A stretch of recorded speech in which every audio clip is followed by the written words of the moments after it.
Hello students, hi, welcome back to my channel Learning with Divya. Today we talked about some very important topic that is consumer market and standardized marks. मतलब उपभोक्ता, आपके consumer, अब बाजार, और हम आज बात करेंगे जो मानक चिन्ह है, स्टैंडर्डाइज्ड मार्क्स दिए हुए होते हैं आपके गुड्स के ऊपर, प्रोडक्ट्स के ऊपर, जो वस्तुएं आप खरीदते हैं, जैसे आईएसआई मार्क है, हॉल मार्क है, इको मार्क है, उन सब से संबंधित क्वेश्चन आंसर आपको देखने के लिए मिलेंगे। और जितने भी क्वेश्चन आंसर आज आप करेंगे वो प्रीवियसली आपसे पूछे गए हैं किसी ना किसी एग्जाम में, चाहे वो जीआईसी हो, चाहे वो आपके नेट हो, टीजीटी, पीजीटी, DSSB, उत्तराखंड का असिस्टेंट प्रोफेसर हो, या यूपी असिस्टेंट प्रोफेसर की जो भी रिक्रूटमेंट हो, उन सभी में इस टॉपिक से आपके क्वेश्चन आपको देखने के लिए मिलेगा। इसका मतलब है कि बहुत इंपॉर्टेंट टॉपिक है, इसको आपको नेग्लेक्ट नहीं करना है। ऑल टॉपिक्स आर इंपॉर्टेंट, तो ये आपको सोच के चलना है, ठीक है। और मैं अपनी पूरी कोशिश कर रही हूँ कि मैं पर्टिकुलर एक एक टॉपिक से आपको क्वेश्चंस कराऊं, थोड़े थोड़े कराती जाऊं, ताकि आपका रिवीजन होता चला जाए, ठीक है। तो चलिए फिर स्टार्ट कर लेते हैं। Let's start the topic. इससे रिलेटेड मैंने अपने चैनल पर पढ़ाया हुआ भी है, तो जिन्होंने प्रीवियस वीडियोस नहीं देखी हैं वो जरूर देख लीजिएगा। मार्केट, कंज्यूमर वगैरह मैंने काफी कुछ पढ़ाया हुआ है। चलिए फिर स्टार्ट कर लेते हैं। पहला क्वेश्चन क्या कहता है, निम्नलिखित में से कौन सा कारक मतलब फैक्टर खरीदारी और उपभोग व्यवहार को प्रभावित करता है? आपकी परचेजिंग जो आदतें हैं और जो आपके कंजम्पशन बिहेवियर है उसको प्रभावित करता है। क्या क्या? घरेलू इकाई, परिवार की संरचना, पारिवारिक चक्र में चरण, पारिवारिक निर्णय प्रक्रिया, या सभी? तो ऑब्वियसली इसका आंसर हो जाएगा सभी। आपकी जो भी फैमिली के मेंबर्स हैं, आपकी फैमिली की जो स्ट्रक्चर है, जो संरचना है, जो डिसीजन मेकिंग प्रोसेस है, वो सब कुछ आपकी परचेजिंग को प्रभावित करता है, ठीक है, आपके कंजम्पशन को प्रभावित करता है। तो ठीक है, आपको क्लियर हो गया। चलिए फिर नेक्स्ट क्वेश्चन पे चलते हैं इसी बात पर। नेक्स्ट क्वेश्चन क्या कह रहा है, उपभोक्ता हित की दृष्टि से सरकार के उत्तरदायित्व हैं, मतलब कंज्यूमर के लिए गवर्नमेंट की कौन कौन सी रिस्पॉन्सिबिलिटीज होती हैं, क्या क्या कर्तव्य होते हैं, क्या क्या कर्तव्य होते हैं? मूल्य निर्धारण करना, सस्ती कीमत की दुकानें देना, आवश्यक वस्तुओं के निर्यात पर प्रबंधन करना, ऑब्वियसली जो आपकी एसेंशियल नीड्स हैं, एसेंशियल गुड्स एंड सर्विसेज हैं, उसको बढ़ाना, उसका निर्यात करना, उसका अरेंजमेंट करना, जमाखोरी को निरुत्साहित करना। जमाखोरी मतलब कि जो आपके प्रोडक्ट है उसको कहीं पर जमा करके रख दिया, उसकी सप्लाई को बंद कर दिया, उपरोक्त सभी, तो सभी, ठीक है। उसको निरुत्साहित करना मतलब उसको प्रमोट नहीं करना। क्लियर हो गया ना? तो ये ऑप्शन इसमें भी हो जाएगा आपके, ऑप्शन नंबर डी, उपरोक्त सभी। चलिए नेक्स्ट देख लेते हैं। ये जीआईसी में आया हुआ क्वेश्चन है, विश्व उपभोक्ता अधिकार दिवस कब मनाया जाता है? तो आपके जो वर्ल्ड कंज्यूमर राइट डे है वो कब मनाया जाता है? 15 Feb, 15 मार्च, 15 अप्रैल, 15 मई, दैट इज 15 मार्च को मनाया जाता है। क्लियर हो गया? नेक्स्ट क्वेश्चन देख लेते हैं स्टूडेंट, हम क्या कह रहा है, इको मार्क चिन्ह किस पर लगाया जाता है? ये देखिए आपके प्रीवियस ईयर में आया हुआ क्वेश्चन है, और इको मार्क का मतलब होता है आपके वो मार्क जो कि आपके इन्वायरमेंटल फ्रेंडली प्रोडक्ट्स के ऊपर दिया होता है, मतलब जिससे इन्वायरमेंट को कोई भी नुकसान नहीं होता, उस पर ये मार्क दिया हुआ होता है। क्लियर हो गया? जिससे कि प्रदूषण को कम किया जा सके, और ये आपके पर्यावरण वन मंत्रालय ने ही इसको संचालित किया था। और इसका जो डिजाइन होता है वो मिट्टी का मटका बना हुआ होता है। उस मार्क का जो मार्क है वो मिट्टी का मटका है। तो वो किस पर लगाया जाएगा? ऊन पर, पेपर बैग पर, जूस पर, या दाल पर? तो इसका ऑप्शन हो जाएगा पेपर बैग पर। प्लास्टिक बैग की जगह हम पेपर बैग का यूज करें, जिससे कि इन्वायरमेंट को नुकसान ना हो। चलिए नेक्स्ट देख लेते हैं क्वेश्चन क्या कह रहा है, कौन सी एजेंसी आईएसआई चिन्ह प्रदान करती है? आपके जो आईएसआई मार्क है वो कौन सी एजेंसी देती है?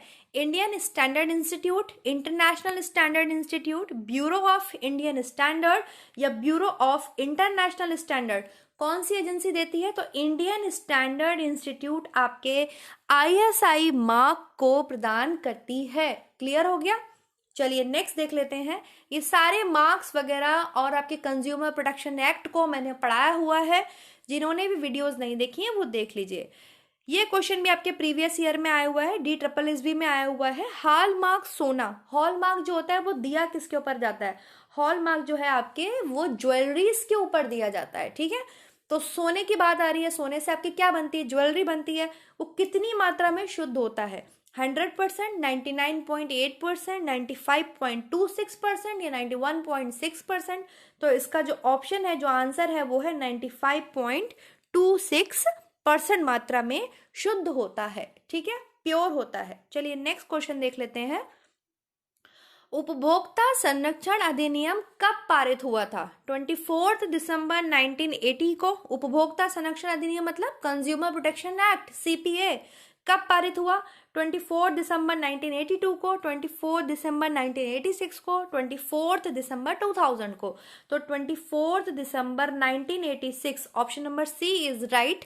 आपके उपभोक्ता संरक्षण अधिनियम पारित हुआ था और इसके अंतर्गत आपको उपभोक्ता को, जो कंज्यूमर है, उसको बहुत सारे अधिकार दिए गए, जैसे चयन का अधिकार, राइट टू चूज, ठीक है, राइट टू सेफ्टी, सुरक्षा का अधिकार, सूचित किए जाने का अधिकार, क्षतिपूर्ति प्राप्त करने का अधिकार, सुनवाई का अधिकार, उपभोक्ता की बुनियादी आवश्यकताओं की पूर्ति का अधिकार, जो भी उसकी एसेंशियल नीड्स हैं, प्राइमरी नीड्स हैं, and the last one is उपभोक्ता शिक्षा का अधिकार। ये सारे अधिकार जो हैं वो आपके उपभोक्ता संरक्षण अधिनियम के अंतर्गत कंज्यूमर को दिए गए हैं, दिए जाते हैं। चलिए नेक्स्ट क्वेश्चन देख लेते हैं क्या कह रहा है। वानस्पतिक पैकेट बंद खाद्य पदार्थ पर चिन्ह होता है, मतलब ये आपके वेजिटेरियन जो फूड प्रोडक्ट्स होते हैं मार्केट में आपको मिलते हैं, उसको आप कैसे पहचानते हैं, उसके ऊपर कौन सा मार्क दिया होता है, आईएसआई, एफपीओ, रेड डॉट या ग्रीन डॉट? ये आपके जीआईसी में आया हुआ क्वेश्चन है। और जैसे कि आपको पता है अभी जीआईसी की वैकेंसीज आई हुई हैं, तो फॉर्म भरिए स्टूडेंट्स और अपनी तैयारी में लग जाइए। जितनी भी भर्ती हैं आपके लिए मानती हूँ मैं कम है, लेकिन आप तैयारी करते रहिए, कहीं ना कहीं आप जरूर सक्सेस होंगे, ठीक है। तो जीआईसी में आया हुआ क्वेश्चन है ये, वनस्पतिक पैकेट बंद खाद्य पदार्थ पर कौन सा चिन्ह होगा? तो जो वेजिटेरियन आइटम्स होते हैं उनके ऊपर कौन सा चिन्ह होता है? ग्रीन डॉट होता है। इस तरीके से बॉक्स के अंदर एक डॉट होता है, वो ग्रीन डॉट होता है। और जो नॉन वेजिटेरियंस होती हैं उन पे कौन सा होता है? रेड डॉट होता है, ठीक है ना। ये तो आपने बहुत इजीली देखा होगा, कोई भी प्रोडक्ट आप देखिए जो आपके आता है, लाइक आप मैगी का पैकेट देख लो, किसी का भी, उस पर आपको डॉट आपको चेक करना है, ठीक है, कौन सा डॉट होता है। चलिए नेक्स्ट देख लेते हैं। उपभोक्ता संरक्षण अधिनियम 1986 का प्रारंभ और विस्तार हुआ। देखिए क्वेश्चन को समझिएगा, एक प्रीवियस ईयर में आया हुआ क्वेश्चन है, इसलिए मैंने इसमें इंक्लूड किया है। क्या कह रहा है कि जो उपभोक्ता संरक्षण अधिनियम 1986 था, उसका प्रारंभ और विस्तार कहाँ कहाँ हुआ? नियम का विस्तार यूपी एमपी के कुछ जिलों में हुआ, भारतवर्ष के सभी राज्यों में हुआ। इसका विस्तार जम्मू कश्मीर राज्य के अतिरिक्त संपूर्ण भारत में है, या नियम एवं विस्तार संपूर्ण भारत में है? देखिए इसका विस्तार अभी जो उस टाइम तक था जम्मू एवं कश्मीर राज्य के अतिरिक्त संपूर्ण भारत में है। इस क्वेश्चन के अकॉर्डिंग इसका आंसर हो जाएगा ऑप्शन नंबर सी, ठीक है। नेक्स्ट क्वेश्चन देख लेते हैं। यह चिन्ह क्या बताता है? ये जो चिन्ह है आपके सामने, ये जो मार्क है, ये क्या बता रहा है? इस तरीके से ट्राइंगल है और ट्राइंगल के ऊपर आपके क्या है? क्रॉस लगा हुआ है। ये चिन्ह आपके क्या बता रहा है? कि इसको प्रेस ना करें, जो भी प्रोडक्ट है उस पर इस्त्री ना करें, प्रेसिंग ना करें, आयरन ना करें, आयरनिंग ना करें, ब्लीच ना करें, कपड़े धोने की मशीन के टब में सुखाएं या ठंडे पानी में धोएं। ये क्वेश्चन आपके टीजीटी राजस्थान में पूछा गया था। इसका जो चिन्ह का मतलब होता है, उसका मतलब होता है इस पे ब्लीच ना करें, जो भी प्रोडक्ट है, जो भी गुड है आपके पास, उसके ऊपर ब्लीच ना करें। क्लियर हो गया? चलिए नेक्स्ट क्वेश्चन देख लेते हैं स्टूडेंट इसी बात पर। उपभोक्तावाद से संबंधित 4 अधिनियम दिए गए हैं, उनके अधिनियमित होने का सही क्रम बताइए, मतलब कब वो अधिनियम पारित हुआ, ठीक है, उसका आपको सही ऑर्डर बताना है, सही क्रम बताना है। तो ये लीजिए आपके सामने ये सारे ऑप्शंस आ गए हैं और ये ऑर्डर आ गए हैं। ये यूजीसी नेट एग्जाम्स में पूछा गया था। खाद्य मिलावट निरोध अधिनियम, वजन एवं माप मानक अधिनियम, अनिवार्य वस्तु अधिनियम, उपभोक्ता सुरक्षा अधिनियम। तो इसका कौन सा कूट ठीक हो जाएगा? इसका आपका कूट ठीक हो जाएगा ऑप्शन नंबर ए। सबसे पहले आपके आया था खाद्य मिलावट निरोध अधिनियम, ठीक है, नंबर 1। देन आपके आ जाता है अनिवार्य वस्तु अधिनियम, नंबर 2। देन आपके आ जाएगा वजन एवं माप मानक अधिनियम। अब इसके लिए आपको इसका जो रिलीज ऑफ डेट है, ईयर है, वो याद करना पड़ेगा। और लास्ट वन इज उपभोक्ता सुरक्षा अधिनियम, ठीक है। तो ये इसका ऑर्डर ठीक होता है। समझ में आ गया स्टूडेंट्स? पूरा क्वेश्चन देखिए, अच्छे से पढ़िए, स्क्रीनशॉट लेना चाहे स्क्रीनशॉट लीजिए और अच्छे से याद कीजिए। चलिए नेक्स्ट क्वेश्चन की बात कर लेते हैं। उपभोक्ता विवाद समंजन फोरम को संचालित करने वाला अधिनियम कौन सा है? अब कोई भी कंज्यूमर के संग में कोई भी मैटर हो सकता है, तो उस फोरम को कौन संचालित करता है, वो अधिनियम कौन सा है? भारतीय मानक ब्यूरो अधिनियम है, उपभोक्ता संरक्षण अधिनियम है, व्यापार और पण्य वस्तु चिन्ह अधिनियम है, या प्रतिबंधित व्यापार प्रथा अधिनियम है? तो इसके लिए है आपके उपभोक्ता संरक्षण अधिनियम, ऑप्शन नंबर बी। जो आपके कंज्यूमर प्रोटेक्शन एक्ट है वही आपके उपभोक्ता विवाद समंजन फोरम को संचालित करता है। ठीक है, चलिए नेक्स्ट क्वेश्चन देख लेते हैं स्टूडेंट हम। वितरण के चैनलों को अनुक्रम में व्यवस्थित करिए। मतलब जो डिस्ट्रीब्यूशन होता है, जब आपके सबसे पहले तो मैन्युफैक्चरिंग होती है, प्रोडक्ट की मैन्युफैक्चरिंग होती है, देन फिर वो डिस्ट्रीब्यूट होता है, मार्केट में आता है। ठीक है, प्राइस वगैरह लग के पैकेजिंग वगैरह सब होने के बाद तो उस पैटर्न को आपको, उस चैनल को आपको अनुक्रम देना है, मतलब सीरीज में लगाना है। क्या होगा? थोकदार समझते हैं ना, होलसेलर जो होते हैं, विनिर्माता, उपभोक्ता, फुटकर विक्रेता। फुटकर विक्रेता कौन होते हैं? आपके जो रिटेलर होते हैं। ठीक है, और विनिर्माता मतलब मैन्युफैक्चरर, और फिर उपभोक्ता होता है कंज्यूमर। तो आपका क्या चैनल होगा, क्या जो है अनुक्रम बनेगा? सबसे पहले कौन आ जाएगा? यहाँ पर आप देख सकते हैं, ये आपके ऑप्शंस भी दिए हुए हैं, तो इसमें आपके ऑप्शन हो जाएगा ऑप्शन नंबर सी। देखिए और समझिए और कीजिए। ऑप्शन नंबर सी, सबसे पहले आपके कौन आता है? सबसे पहले आपके मैन्युफैक्चरर आता है, विनिर्माता आता है। ठीक है, जो प्रोडक्ट को मैन्युफैक्चरिंग देता है। फिर आपके कौन आता है? फिर आपके जो होलसेलर होते हैं वो वहां से उठाते हैं माल। फिर वो आता है आपके रिटेलर्स के पास, देन फिर वो आता है आपके उपभोक्ता कंज्यूमर्स के पास। ठीक है, चलिए नेक्स्ट क्वेश्चन देख लेते हैं स्टूडेंट हम इसी बात पर। सूची 1 और सूची 2 को आपको मिलाना है। CPA है, MRTP है, कृषि उत्पाद अधिनियम है, फिर है आवश्यक वस्तु अधिनियम, इसको आपको मिलाना है। तो CPA क्या है? आपके कंज्यूमर प्रोटेक्शन एक्ट है, कब पारित हुआ था? इसको लगाइए 1986 में। ठीक है, MRTP होता है monopolistic and restriction trade practice act, जो कि आपके 1969 को पारित हुआ था। ठीक है, कृषि उत्पाद अधिनियम आपके हुआ था 1937 में। क्लियर हो गया? फिर है आपके आवश्यक वस्तु अधिनियम, वो हुआ था आपके 1955 में।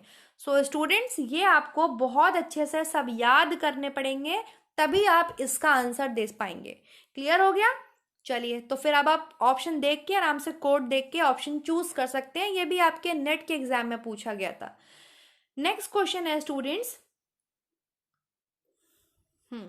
एक उपभोक्ता खरीदारी की निर्णय प्रक्रिया के 5 चरणों से गुजरता है।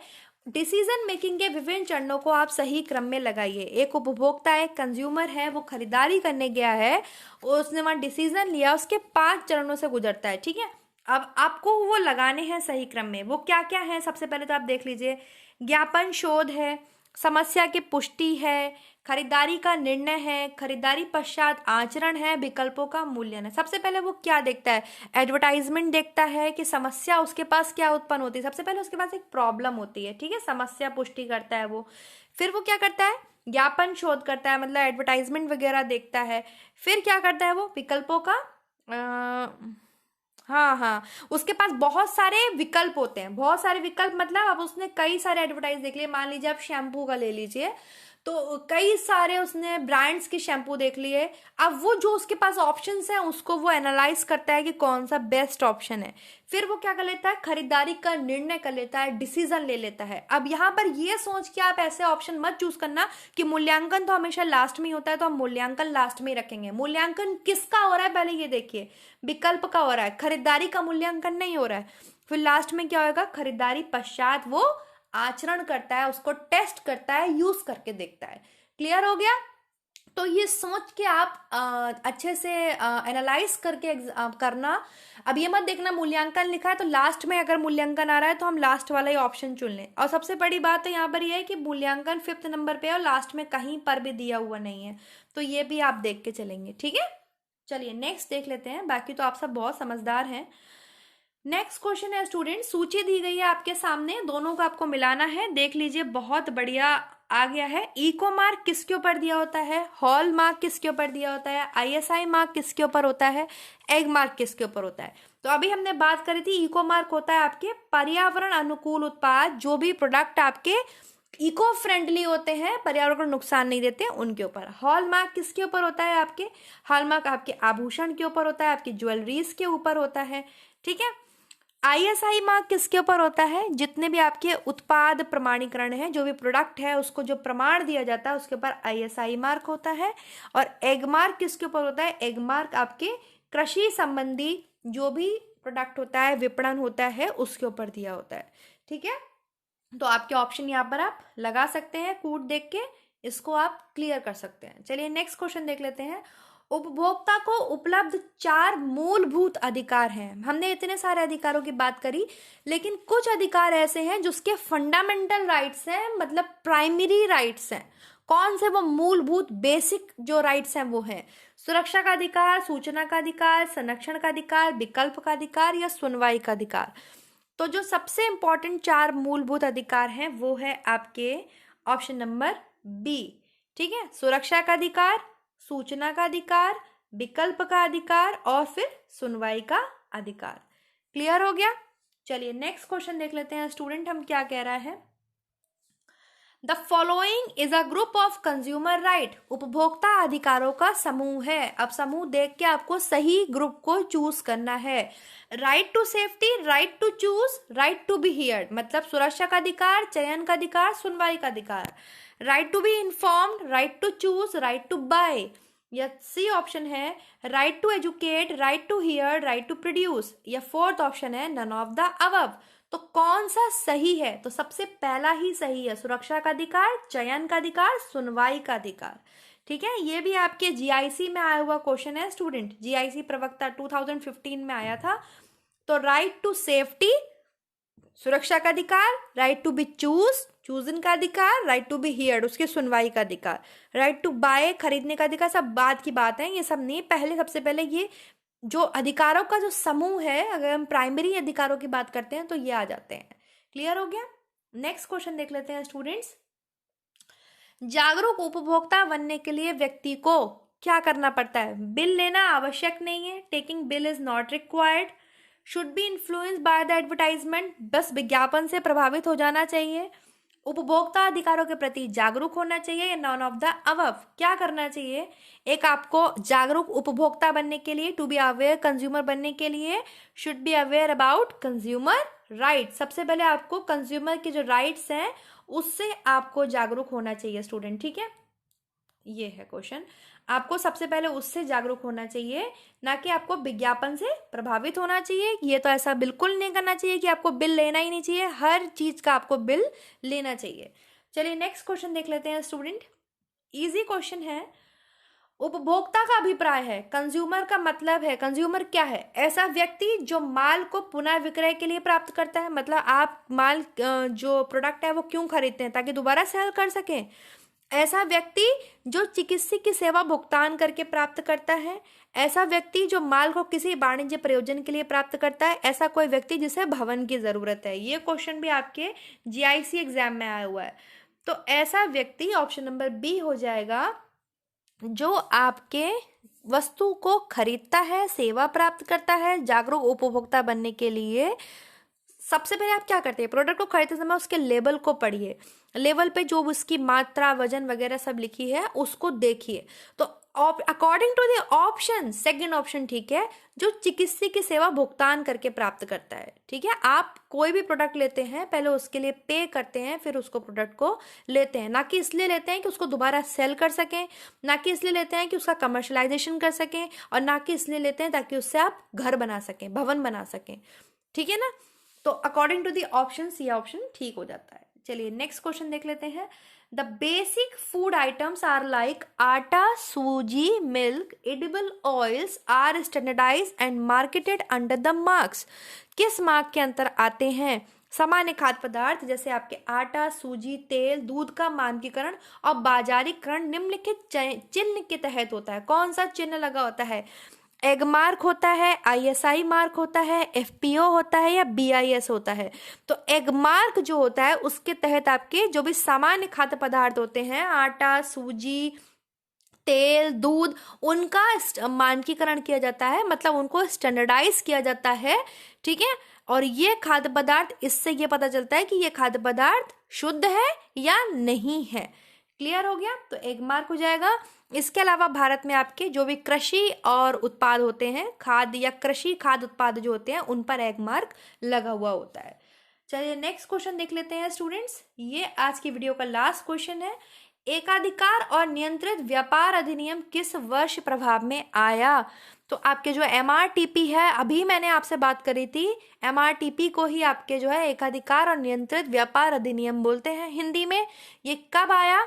ये आपके आया था 1969 में, ठीक है। इसका ऑप्शन हो जाएगा 1969। यहाँ पे इन्होंने 1069 लिया है, प्रिंट गलत है, ये हो जाएगा 1969 में आया था। और इस अधिनियम में आपके आर्थिक व्यवस्था के परिचालन से समान हित के विपरीत आर्थिक शक्ति का केंद्रीकरण न होने, एकाधिकारों पर नियंत्रण रखने, एकाधिकार और अवरोध व्यापार से जुड़े हुए संबंधित मामलों के लिए प्रावधान करता है, ठीक है। और एक बात और आपको नोट करनी है, अब इसकी जगह पर आपके प्रतिस्पर्धा अधिनियम 2002 लागू है।